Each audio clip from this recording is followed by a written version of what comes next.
This is day 335. Reality slaps hard. I was doing a demonstration today of a product that the team had been working on aggressively for quite some time.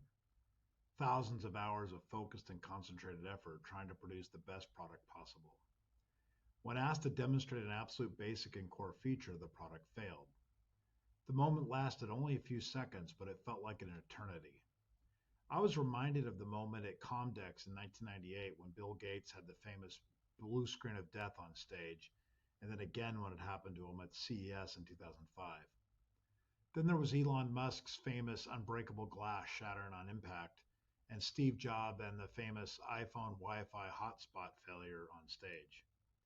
There are many more, but I feel better knowing that some of the greatest tech moguls that have ever lived had some of the most epic failures during their product demonstrations. So my failure today was small by comparison, but I guess if you're not failing now and then, you're not pushing hard enough, right? At least that is what I'm telling myself to feel better. The thing is, I'm not sure if the people I was showing this to even noticed the epic failure. I was able to recover well enough, so perhaps it was not that big of a deal.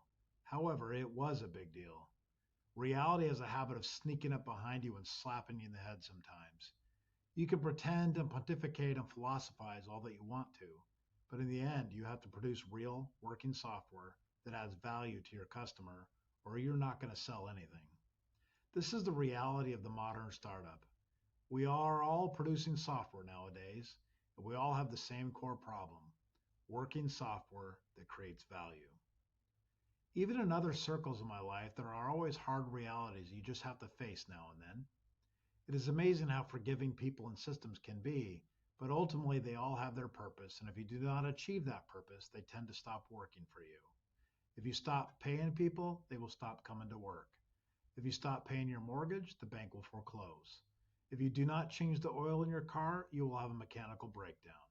If you do not water your plants, they will die. Reality, as harsh as it is inescapable. My business partner shared with me today an article that talked about an epidemic of downward mobility in our society. When there's not enough opportunity for those in the upper middle class, there tends to be a mobility challenge, which leads to some of the overhyped social issues that claim so many adherents. These are largely funded and followed by young people from wealthier families, where they have such a strong safety net that they can afford to live the life of a dissident, a traveling advocate for hire. I am not that far removed from abject poverty. My family always seemed to be financially stable, with a few rough patches now and then. Most typical of middle class America, however, only one or two generations back, and you have people who had nothing, only the clothes on their back and the work they could do with their hands. Reality was a brutal and mean mistress in their lives. They were not allowed to go on a trip or take a break or go for a sanity check or even find some peace and quiet.